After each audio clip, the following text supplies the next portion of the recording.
Acts chapter 25, NIV. 3 days later, after arriving in the province, Festus went up from Caesarea to Jerusalem, where the chief priests and the Jewish leaders appeared before him and presented the charges against Paul. They requested Festus as a favor to them to have Paul transferred to Jerusalem, for they were preparing to ambush to kill him along the way. Festus answered, "Paul is being held at Caesarea, and I myself am going there soon. Let some of your leaders come with me, and if the man has done anything wrong, they can press charges against him there." After spending 8 or 10 days with them, Festus went down to Caesarea. The next day he convened the court and ordered that Paul be brought before him. When Paul came in, the Jews who'd come down from Jerusalem stood around him. They brought many serious charges against him, but they could not prove them. Then Paul made his defense. "I've done nothing wrong against the Jewish law or against the temple or against Caesar."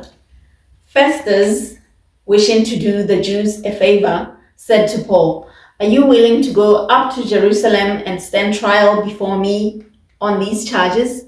Paul answered, "I am now standing before Caesar's court, where I ought to be tried. I've not done any wrong to the Jews, as you yourself know very well. If, however, I'm guilty of doing anything deserving death, I do not refuse to die.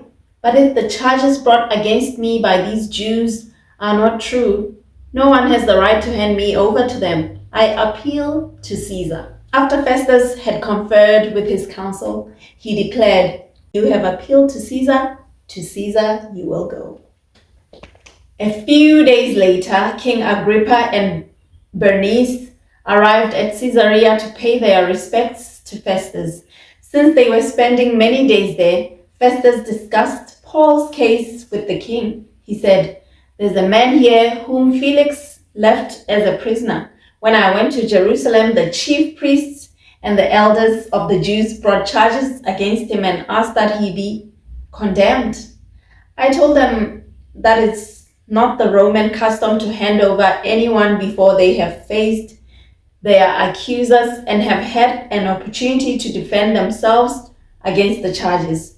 When they came here with me, I did not delay the case but convened the court the next day and ordered the man to be brought in.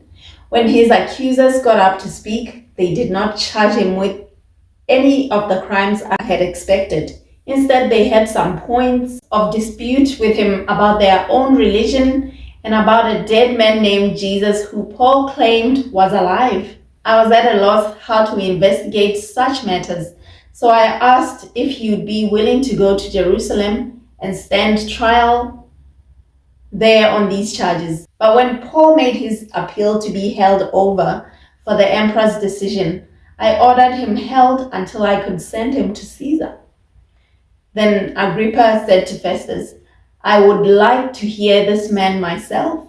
He replied, "Tomorrow you will hear him."